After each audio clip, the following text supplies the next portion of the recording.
قل بفضل الله وبرحمته فبذلك فليفرحوا هو خير مما يجمعون۔ سوال پیدا ہوتا ہے کہ شخصیت پرستی کے اثرات کیا نکلتے ہیں؟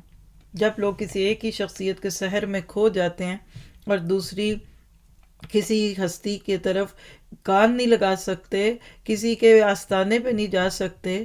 آپ کو پتہ ہے کہ یہ جگہ بھی بکی ہوتی ہیں، جیسے ووٹس بکتے ہیں نا، اس طرح شخصیات بھی آج کے دور میں بکتی ہیں۔ تو اس کے اثرات کیا دکھتے ہیں؟ نمبر ایک، لوگ رسولوں کے طریقوں کا مذاق اڑاتے ہیں، غلط نظریات کی ترویج ہوتی ہے، مال اور وقت کا ضیاع ہوتا ہے اور لوگ ایک بھیڑ چال پہ چل رہے ہوتے ہیں، پھر اپنی شخصیت مسخ ہو جاتی ہے اور دن بدن یہ لوگ اللہ سے دور ہو جاتے ہیں۔